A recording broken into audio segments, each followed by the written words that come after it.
लखनऊ के एक शांत मोहल्ले में नेहा की कहानी शुरू होती है। नेहा एक साधारण लड़की थी जो अपने परिवार के साथ खुशहाल जिंदगी बिता रही थी। एक दिन उसने अपने नए पड़ोसी आर्यन से मुलाकात की। आर्यन एक रहस्यमयी लड़का था जो हाल ही में उनके मोहल्ले में आया था। उसकी आंखों में एक अनकहा दर्द छुपा था जिसने नेहा को उसकी ओर खींचा। नेहा और आर्यन के बीच जल्दी ही दोस्ती होने लगी। आर्यन अक्सर नेहा को अपनी किताबों के बारे में बताता और नेहा को उसकी बातों में गहरी रुचि हो गई। धीरे धीरे आर्यन ने नेहा को अपनी जिंदगी की दुख भरी कहानी सुनाई। उसने बताया कि कैसे उसने बचपन में अपने माता पिता को खो दिया था और जब वह अकेले था तो इसने नेहा के दिल को छू लिया। आर्यन की कहानी सुनकर नेहा ने उसे अपने परिवार का हिस्सा बना लिया। उसने आर्यन के दर्द को बांटने का फैसला किया। नेहा की माँ भी आर्यन को अपना बेटा मानने लगी थी और उसके लिए घर में एक खास जगह बना दी।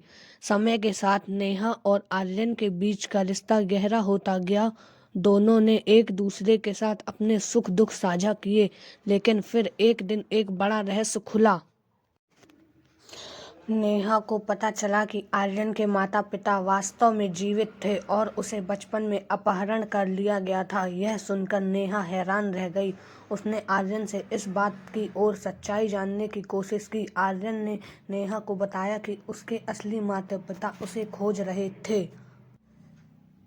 नेहा ने आर्यन को उसके असली परिवार से मिलाने का निश्चय किया।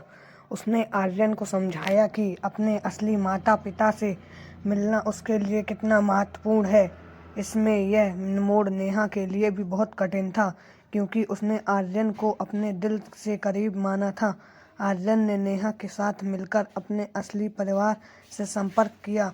उसके माता पिता ने आर्यन को गले लगाया और अपने बेटे को पाकर बहुत खुश हुए। इसने आर्यन को उसकी खोई हुई पहचान वापस दिलाई। नेहा और आर्यन ने अपने अपने रास्ते चुने, लेकिन उनकी दोस्ती और यादें हमेशा उनके दिलों में बनी रही। इस कहानी ने सिखाया कि सच्चा प्यार और दोस्ती कभी नहीं मिटती, चाहे हालात कैसे भी हों। नेहा और आर्यन की कहानी में एक नया अध्याय शुरू हुआ जब आर्यन अपने असली माता पिता के साथ रहने लगा। हालांकि उनकी दोस्ती में कोई कमी नहीं आई। आर्यन अक्सर नेहा से मिलने आता और दोनों अपने जीवन की नई घटनाओं के बारे में बातें करते। इस कहानी ने दोनों के जीवन में एक स्थायी प्रभाव छोड़ा। अगर आपको यह कहानी एक भी दिलचस्प लगी तो सब्सक्राइब करें। भाग 2 देखने के लिए सब्सक्राइब करें और बेल आइकन पर क्लिक करें।